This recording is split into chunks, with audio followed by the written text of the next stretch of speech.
हिवाळी अधिवेशनामध्ये महाराष्ट्राचे गृहमंत्री देवेंद्र फडणवीस यांनी अतिशय महत्त्वपूर्ण अशी घोषणा केलेली आहे। ही घोषणा जर खरंच सत्यात उतरली तर तमाम महाराष्ट्रातील विद्यार्थ्यांच्या अंगावरती वर्दी येण्याचं स्वप्न या ठिकाणी नक्कीच पूर्ण होणार आहे। नमस्कार विद्यार्थी मित्रांनो, हा व्हिडिओ शेवटपर्यंत बघा। या व्हिडिओला जास्तीत जास्त लाईक करा आणि जास्तीत जास्त विद्यार्थ्यांपर्यंत हा व्हिडिओ पोहोचवा। या व्हिडिओच्या माध्यमातून अतिशय महत्त्वपूर्ण आपण माहिती बघणार आहोत। नवीन असाल तर नक्कीच चॅनलला सबस्क्राइब करा आणि या ठिकाणी या व्हिडिओला लाईक केल्याशिवाय पुढे जाऊ नका। अतिशय महत्त्वपूर्ण अशी माहिती या व्हिडिओच्या माध्यमातून मी देणार आहे, ज्याच्या माध्यमातून आपल्याला 2024 साठी जी पोलीस भरती आहे त्या पोलीस भरतीच्या अनुषंगाने नेमकं आपण काय केलं पाहिजे हे मी या ठिकाणी तुम्हाला सांगणार आहे। बघा, बातमी अशी आहे की 23,628 पद, जवळपास 23,628 पोलीस डिपार्टमेंट मध्ये जे काही पद आहेत गृह खात्यामध्ये ते भरण्याचं या ठिकाणी फडणवीस साहेबांनी या ठिकाणी सांगितलेलं आहे। गृह विभागातील पोलीस शिपाई भरती, महाराष्ट्र पोलीस भरती तातडीने करण्याबाबत लक्षवेधी सूचना सतेज उर्फ बंटी पाटील यांनी मांडली होती। यावर उत्तर देताना मुख्यमंत्री तथा गृहमंत्री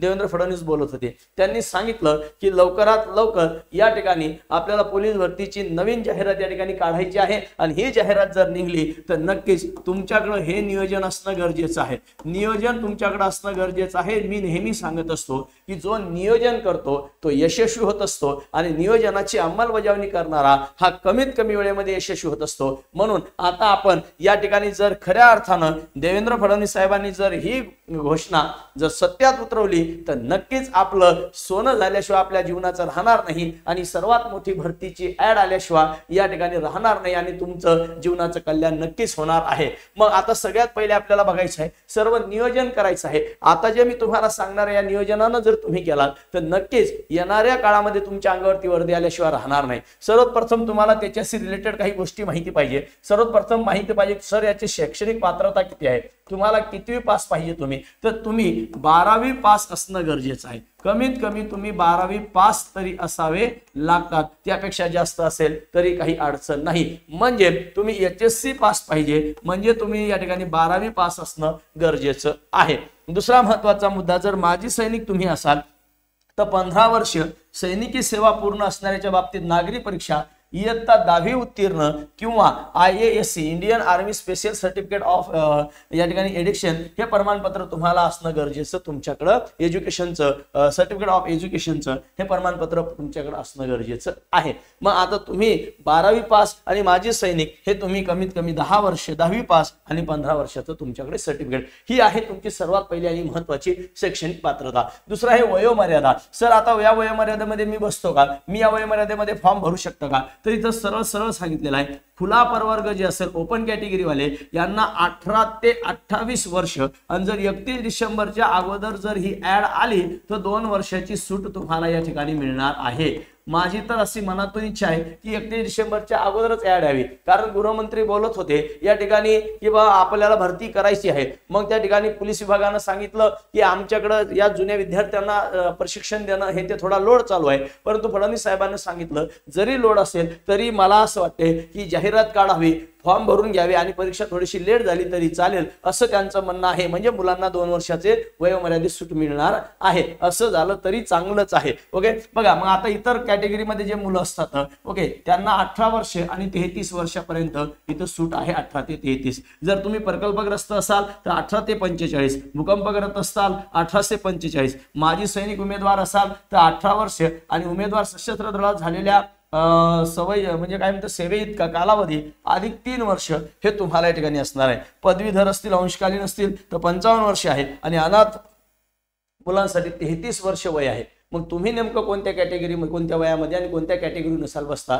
हेही तुम्ही बघणं गरजेचं आहे। आता त्याच्यानंतर आहे तुमची शारीरिक पात्रता, हे फार महत्त्वाचा मुद्दा आहे। नाही तर तुमची उंची तुम्ही तयारी करायला लागायची परंतु तुमची उंची बसणार नाही। उंची नसल बसत तर थोडंसं प्रयत्न करा उंची वाढवण्याचा, गोळ्या औषधी वगैरे खाऊन उंची नसते वाढता, नाहीतर लगेच गोळ्या औषधी खाल आणि उंची वाढवायला जाल। बघा उंची 155 या ठिकाणी महिला उमेदवारांकरिता लागणार आहे। 155 सेंटीमीटर महिला उमेदवारांकरता, पुरुष उमेदवारांकरता 165 सेंटीमीटरची पेक्षा तुमची उंची कमी नसावी, जास्त चालते फक्त कमी नसावी। त्यानंतर पुरुषांसाठी बघा या ठिकाणी छातीची मर्यादा पुरुषांसाठी आहे तर तुम्हाला 79 लक्षात ठेवा 79 सेंटीमीटर मुलांसाठी म्हणजे पुरुषांसाठी न फुगवता छातीचं मेजरमेंट असावं आणि फुगवून त्याच्यामध्ये 5 सेंटीमीटरचं या ठिकाणी 5 सेंटीमीटरचं त्याच्यामध्ये फरक असावा, म्हणजे न फुगवता 79 आणि फुगवून या ठिकाणी तुमची बनली पाहिजे या ठिकाणी 84 सेंटीमीटर। हे तुमचं लक्षात ठेवणं गरजेचं आहे। एखाद्या मुलाची जर चेस्ट भरत नसेल, छाती भरत नसेल तर त्यांना आतापासून तयारीला लागलं पाहिजे। हेच नियोजन मी सांगत आहे, वेळेवरती होत नसते। आपलं काय चालतंय, जेव्हा आपल्याला तहान लागली तेव्हा आपण या ठिकाणी विहीर खोदायचा प्रयत्न करतो, तसं करू नका। याच्यातून परिपूर्ण नियोजनाला जा, नक्कीच तुम्ही यशस्वी होणार। खेळाडू उमेदवारांसाठी बघा काय म्हणते, आवश्यक पात्रतेच्या अटी व शर्ती पूर्ण करणाऱ्या पुरुष व महिला खेळाडूंना किमान उंचीच्या अटीमध्ये 2.5 सेंटीमीटर इतकी सूट दिलेली आहे। म्हणजे खेळाडू उमेदवारांनाच या ठिकाणी 2.5 सेंटीमीटरची सूट देण्यात आलेली आहे। तुम्ही ज्या भागाची तयारी करताय, कारण की मागची पोलीस भरती जरी गेली असेल तरी आताची पोलीस भरती आपली जाता कामा नये यासाठी प्रयत्न करा। मग शारीरिक चाचणी होती तुमची बघा, तुमचा आता 150 गुण या ठिकाणी तुम्हाला असतात, त्याच्यामध्ये 50 गुण हे या ठिकाणी तुम्हाला शारीरिक चाचणीचे असणार आहे। त्याच्यामध्ये 3 इव्हेंट असतात।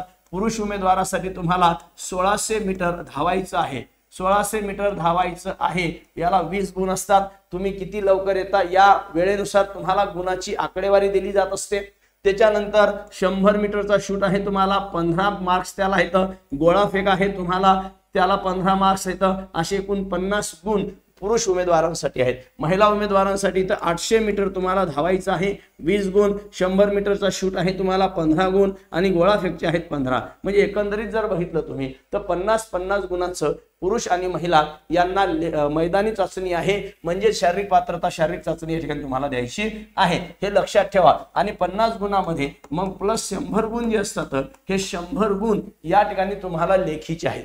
मग आता लेखी परीक्षेत कधी बोलवतात, जर तुम्ही शारीरिक चाचणीमध्ये किमान 50% गुण घेतले, म्हणजे 50 पैकी कमीत कमी 25 गुण जर तुम्ही घेतले तरच तुम्हाला या ठिकाणी लेखी परीक्षेसाठी बोलवल्या जाणार आहे।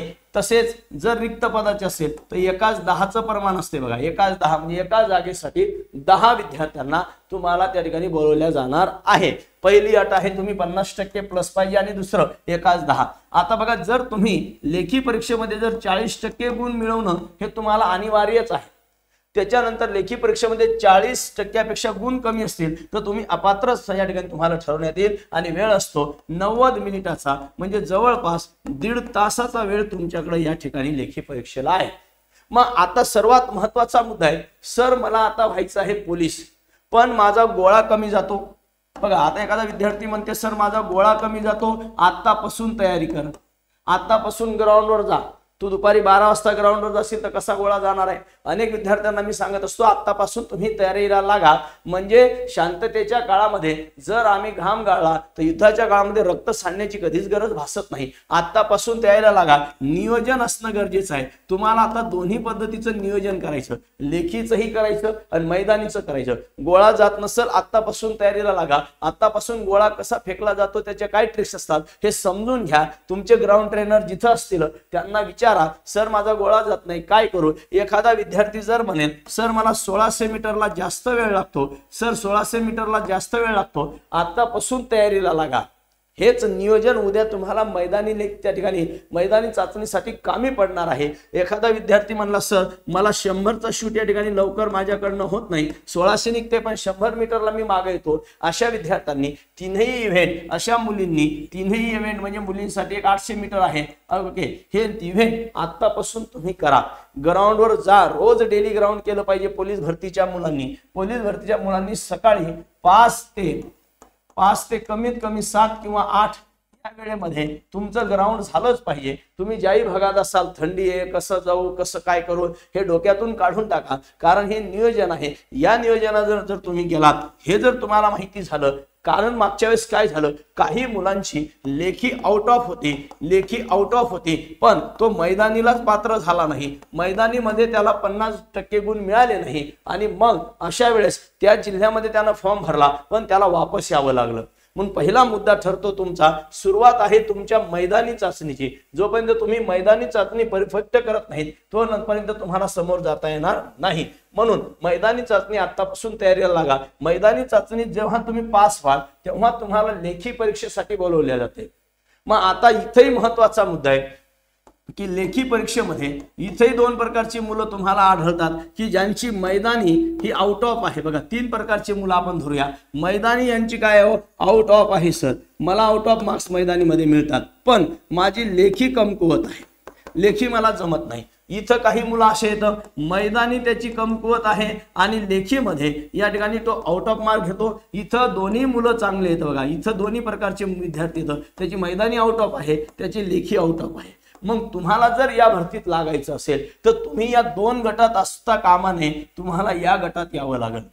म्हणजे तुमची मैदानीही तेवढी स्ट्रॉंग पाहिजे जेवढी तुमची लेखी स्ट्रॉंग असेल, तुमची लेखी तेवढी स्ट्रॉंग पाहिजे जेवढी तुमची मैदानी स्ट्रॉंग असेल. मग तुम्हाला काय करायचं, आता सर्वात महत्वाचा मुद्दा उरतो की सर जागा जर कधी येणार आहेत. बघा आता काही मुलांना हे विश्वास वाटणार नाही, काही मुलं असेल बघा अनेक भरत्या गेल्या याच्या अगोदर अनेक मुलांचं हेच होतं काय खरंय, कशाच्या जागा येतात, काय खरंय, हे मास्तर लोक काही ओरडतात, काही बोंबलतात. अशा 2-3 भरत्या गेल्या. मी नेहमी सांगतो आतापासून सुरुवात करा. ही भरती आल्याच्या नंतर तयारी केल्यापेक्षा आतापासून तुम्ही तयारीला लागा, नक्की यश तुमचं आहे. मग आता महत्व उरतंय ते लेखी परीक्षेला. सर मग लेखी परीक्षेसाठी मी काय केलं पाहिजे, हा सगळ्यात पहिला आणि महत्वाचा मुद्दा आहे. 4 विषय आहेत तुम्हाला. सगळ्यात पहिला विषय आहे तुम्हाला लेखी परीक्षेमध्ये मराठी व्याकरण. आता मराठी व्याकरण हे तुम्हाला 25 गुणांचं म्हणजे 25 प्रश्न आहेत, 25 गुणांसाठी हे लक्षात ठेवा. ओके, एका याला एक प्रश्नाला 1 गुण आहे. मग आता 25 गुणामध्ये व्याकरण विचारले जाते, तुम्हाला समानार्थी शब्द विरुद्धार्थी शब्द विचारले जातात. मग तुम्ही मराठी व्याकरणाचा आत्तापासून अभ्यास केला पाहिजे. मराठी व्याकरणाचा अभ्यास करताना तुम्हाला व्याकरण आहे, त्याच्यानंतर तुम्हाला शब्द संग्रह आहेत. आता या दोन्हीचाही तुम्ही अभ्यास करायचा. मग व्याकरणामध्ये नाम सर्वनाम असेल, सर्व काही असेल तर जास्त काही व्हिडिओ मी वाढवणार नाही. तुम्हाला तो सिलेबस सर्व तुम्हाला विषय वाईज मी सांगणार आहे नंतर. बघा मग आता याच्यामध्ये तुम्हाला काय करायचं, व्याकरण आहे नाम सर्वनाम विशेषण क्रियापद शब्दयोगी अवयव उभयान्वयी अवयव अलंकार असतील सर्व. आणि शब्द संग्रहामध्ये मग समानार्थी शब्द विरुद्धार्थी शब्द अलंकारिक शब्द शुद्ध अशुद्ध म्हणी वाक्प्रचार हे तुम्हाला करायचं. म्हणजे तुम्हाला अगोदर काय करायचं, पहिले तुम्हाला हे याचे जे बुक्स असतील मार्केटमध्ये हे जसं हे वाचा, पहिले हे बुक्स वाचून घ्या आणि हे वाचून मग काय करायचं, मार्केटमध्ये अनेक PYQ आहेत बघा, प्रिव्हियस इयर क्वेश्चन्स आहेत. सर्वात पहिले तुम्हाला यशाकडे जाण्याचा सोपा आणि साधा मार्ग मी तुम्हाला सांगतोय की ज्या वेळेस तुम्ही लेखीला मराठी व्याकरण घ्याल त्यावेळेस मराठी व्याकरणाचा अभ्यास करा. पहिले वाचून घ्या किंवा ज्या सरांकडे बॅच लावली ते व्हिडिओज बघून घ्या आणि त्याच्यानंतर झालेले PYQ प्रश्न सॉल्व्ह करा.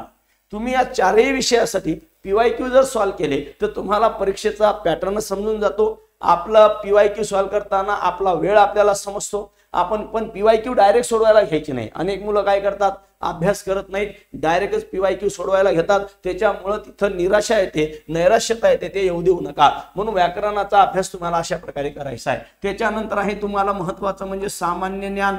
आता बघा सामान्य ज्ञान अतिशय महत्वाचा विषय आहे. इथेही 25 गुण आहेत तुम्हाला आणि इथेही 25 प्रश्न आहेत. बरं मग आता सामान्य ज्ञान मध्ये तुम्हाला इतिहास आहे बघा, पण चालू घडामोडी सगळ्यात महत्वाचं म्हणजे लेटेस्ट मधल्या करंट अफेअर्स असते, इतिहास आहे, भूगोल आहे, सामान्य विज्ञान आहे. तुम्हाला याच्यामध्ये बघा तुम्हाला आता सगळे विषय करायचे आहेत. बघा इकडे लक्ष द्या, इतिहास आहे, तुम्हाला भूगोल करायचं आहे, तुम्हाला विज्ञान करायचं आहे, तुम्हाला राज्य घटना या ठिकाणी करायची आहे. ओके, तुम्हाला सगळ्यात महत्वाचा मुद्दा तर हे तुम्हाला सगळं करायचं आहे. आणि त्याच्यासोबत तुम्हाला चालू घडामोडी आहेत बघा, चालू घडामोडी आहेत हे तुम्हाला या ठिकाणी करायचं आहे. आणि याची परिपूर्ण तयारी मी स्वतः तुमची तयारी करून घेणार आहे. जर तुम्ही माझ्याकडे असाल बॅच लावली असेल तर काय अडचण नाही. मराठीच्या बाबतीत तर तुम्ही बिंदास राहायचं. मराठीच्या 25 गुणाच्या बाबतीत तुम्ही काळजीच करायची काम नाही, त्याची मी तयारी करून घेतो. म्हणजे हे जे 50 प्रश्न आहेत, हे 50 गुण जे आहेत, हे 50 गुणाची मी वैयक्तिक सगळे विषयाची माझी तुम्हाला बॅच या ठिकाणी देणार आहे. जर तुम्ही घेतली तर तुम्हाला नक्कीच ती बॅच मिळणार आहे, तुम्हाला ती बॅच मी देणार आहे. म्हणजे संपूर्ण याच्यामध्ये मग इतिहास असेल, भूगोल असेल, विज्ञान असेल, राज्यघटना असेल, जवळपास एकंदरीत 8 लोक आपल्या या बॅचमध्ये शिकवायला आहेत. मग त्याच्यामध्ये आता राज्यघटना आणि इतिहास स्वतः मी घेणार आहे, भूगोल आहे तर ते भागवत सर, विज्ञान भागवत सर, चालू घडामोडी शुभांगी मॅडम घेणार आहेत, जाधव सर घेणार आहेत. ही संपूर्ण परिपूर्ण तुमच्यासाठी ही बॅच आहे. दुसरा महत्वाचा मुद्दा आहे याच्यामध्ये की याच्यामध्ये भूगोल, आता अनेक भूगोलाचे माझे लेक्चर बघून घ्या, ते पण तुम्हाला मिळणार आहेत, भागवत सरचे पण मिळणार आहेत. दुसरा महत्वाचा विषय आहे तुम्हाला बुद्धिमापन चाचणी. आता तुम्हाला माहिती आहे बुद्धिमापन चाचणीसाठी एकदम परफेक्टली हे इथे 25 गुण आहेत, इथेही 25 प्रश्न आहेत. आता बघा याचे पहिले वाचा थेरी आणि याचं PYQ सॉल्व करा. PYQ पहिले सॉल्व करा, स्वतःच्या नोट्स तयार करा, प्रश्न कसा विचारला जातो, कोणता कोणता प्रश्न रिटर्न होतो, रिपीट होतो हे सुद्धा शोधा. मी तुम्हाला नेहमी सांगत असताना काय सांगत आहे, अभ्यासाचं नियोजन आतापासून लावा. कमीत कमी मला विद्यार्थी विचारतात सर मी पोलीस भरतीचा अभ्यास किती करू म्हणजे पेक्षा याचा अर्थ तू कंटिन्यू कर, सातत्य ठेव, रविवारी सुट्टी घेऊ नको. कमीत कमी मी माझ्या मनानं सांगेन 7 ते 8 तास एकाग्र चित्तानं तुमचा अभ्यास झाला पाहिजे. नाही तर तू बसला 12 तास आणि तुझं लक्ष दुसरीकडे इकडे तिकडे, याला किंमत नाही. 7 ते 8 तासापेक्षा जास्त तुमचा अभ्यास व्हावा. कारण का तर तुम्हाला मैदानीची पण चाचणी तयारी करायची आहे. मैदानी चाचणीसाठी कमीत कमी तुमचे 3 ते 4 तास जाणार. ओके, आणि थोडं शरीराला तुमच्या आरामही झाला पाहिजे, हेही महत्वाचं आहे. आता तुम्हाला हा पहिला मास्तर आम्हाला झोपा काढायला सांगायला लागला, झोपा नाही, कारण की तुम्हाला काय करायचं आहे, तुमचं शारीरिक चाचणीमुळे तुमचं शरीर थकतंय, म्हणून तुम्हाला थोडा आरामही झाला पाहिजे, याच्यासाठी हे महत्वाचं आहे. दुसरं बुद्धिमापन चाचणी. मग आता बुद्धिमापन चाचणी अंक मालिका असेल, अक्षर मालिका असतील, त्याच्यानंतर कोडिंग डिकोडिंग असेल, नातेसंबंध असतील, याच्यासाठी आपल्याकडे तुम्हाला सांगितलं मी खोडे सर आहेत, एकदा बघून घ्या तुम्ही. खोडे सरांचं नाद खुळा लेक्चर आहे आणि वानखेडे सर आहेत. ओके, दोघं जण तुम्हाला बुद्धिमत्तेचा पाठ या ठिकाणी घेणार आहे. एकदम दणक्यामध्ये हे तुम्हाला मिळणार आहे, तुम्ही त्याचं काही टेन्शन घ्यायची गरज नाही. पण याचा एखादा मला बॅच नाही लावायची, मग मी काय करू, तू काय करा लक्षात ठेवा, एक एक प्रकरण घ्या आणि एक एक प्रकरण त्याचे ऑल टाईप सोडवत चला. ऑल टाईप गणित बुद्धिमत्तेचे सोडवत चला. नेमकं शेकडेवारी दिली तर मग शेकडेवारीचे किती टाईपचे गणित येतात, नेमकं मग तुम्हाला कोडिंग डिकोडिंग मध्ये कसे प्रकारचे गणित येतात हे पहिले समजून घ्या आणि PYQ सुद्धा याचे सॉल्व करायचे आहेत. दुसरा महत्वाचा मुद्दा आहे या ठिकाणी आता, तो म्हणजे आपला अंकगणित. अंकगणितामध्ये तुम्हाला स्पेसिली खोडे सर या ठिकाणी अंकगणित शिकवणार आहेत. इथेही तुम्हाला 25 गुण आहेत आणि 25 प्रश्न आहेत.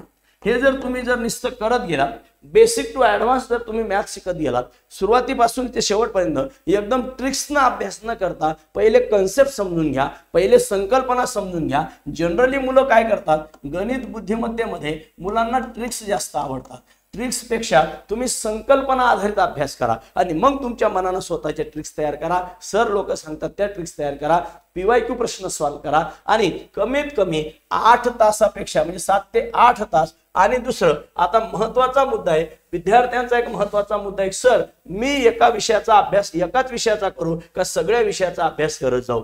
तर तुम्हाला 4 विषय दिलेले आहेत. मी कंटिन्यू सांगतो तुम्हाला की 4ही विषयाला रोज कमीत कमी 2 तास द्या. 2 तास मराठी द्या, 2 तास तुम्ही या ठिकाणी बुद्धिमत्ता द्या, 2 तास तुम्ही या ठिकाणी गणित घ्या आणि 2 तास या ठिकाणी तुम्ही कमीत कमी सामान्य ज्ञान घ्या. आता कमीत कमी 8 तास तुमचा अभ्यास झाला पाहिजे, प्लस तुम्हाला मैदानी करायची. मग तुम्ही म्हणा सर फक्त 8 तास, मी कमीत कमी सांगितलं तुम्ही 24ही तास करू शकता.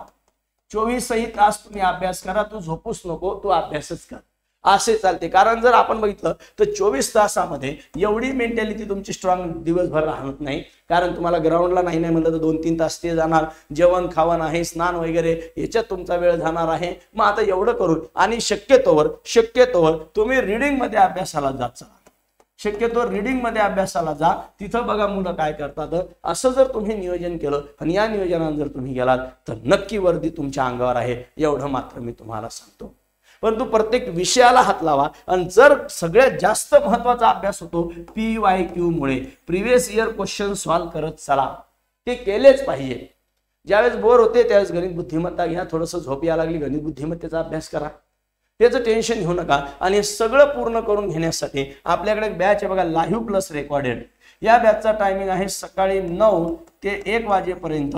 हिची फीस आहे 1999 रुपये। ही बॅच तुम्ही घेऊ शकता। याच्यामध्ये जवळपास 8 लोक तुम्हाला शिकवायला आहेत।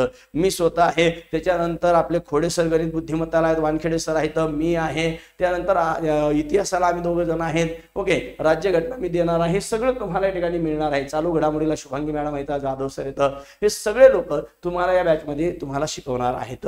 आता सर्वात महत्त्वाचा मुद्दा आहे की या बॅच साठी अगोदर डेमो लेक्चर बघा, नंतरच ही बॅच तुम्ही घ्यायची आहे। आपल्या युट्यूबला टाकलेले आहेत। दुसरं, एखादा म्हणला नाही सर मला लाईव्ह नको, मला फक्त रेकॉर्डेड पाहिजे, मला माझ्या वेळेनुसार दोन्ही बॅचची व्हॅलिडिटी 1 वर्ष आहे, हा लक्षात ठेवा। सर मला फक्त रेकॉर्डेड पाहिजे, फक्त व्हिडिओज बघायचे मला, तर 799 रुपयामध्ये बॅच आहे। किती वेळा तुम्ही दोन्ही बॅचचे लेक्चर्स बघू शकता, किती वेळा बघा आणि केव्हाही बघा। फक्त या बॅच मध्ये काय होते तुमचं पूर्ण, या बॅच मध्ये सर्व तुमच्या टेस्ट सिरीज होतात। टेस्ट सिरीज तुम्हाला याच्यामध्ये फ्री मध्ये मिळणार आहेत। हे सगळं लाईव्ह तुम्ही माझ्यासोबत लेक्चर करू शकता। तुमचे डाऊट्स असतील तर तुम्ही आम्हाला लाईव्ह मध्ये विचारू शकता। आणि ही बॅच आहे, या बॅच मध्ये तुम्हाला रेकॉर्डेड व्हिडिओज आणि नोट्स मिळतील, तेवढं तुम्ही या ठिकाणी बघून तिथे तुम्ही परिपूर्णतः अभ्यास करू शकता। किंवा एखादा विद्यार्थी म्हणा नाही सर मला फक्त तुमची मराठी पाहिजे, तर मराठी घेण्यासाठी बघा 999 ची बॅच फक्त 299 रुपयामध्ये आहे। सर मला फक्त तुमची मराठीच घ्यायची तरी चालते, काही अडचण नाही। स्पेशल गणित घ्यायचं तरी अडचण नाही, पण एखादा म्हणला मला स्पेशल जीके जीएसच लागते सर तुमच्यावालं, तरी काही अडचण नाही। याची व्हॅलिडिटी 1 वर्ष आहे। 299 रुपयामध्ये ही बॅच तुम्हाला मिळणार आहे। या सर्व बॅचेस घेण्यासाठी खाली स्क्रोल मध्ये नंबर दिलेला आहे, तरी मी एकदा तुम्हाला नंबर देतो। माझा नंबर आहे 89 99 11 25 57। या माझ्या नंबरवरती तुम्ही कॉल करून तुम्हाला जी बॅच लागेल त्या बॅच बद्दल तुम्ही इन्क्वायरी करू शकता, बॅच घेऊ शकता। म्हणून माझं एवढं सांगणं आहे, जागा भरपूर साऱ्या निघणार आहेत, वेळेवरती म्हणू नका। आता हे ऐकून व्हिडिओ ऐकून सुद्धा काही लोक म्हणतील काय खरं आहे, कशाच्या जागा निघतात, पण मी पुन्हा एकदा सांगतो भरपूर साऱ्या जागा येणार आहेत। असा जर अभ्यास केला, हे जर तुम्हाला माहित असलं, नक्की यश तुमचं आहे। Wish you all the best, take care, bye, काळजी घ्या, यशस्वी व्हा।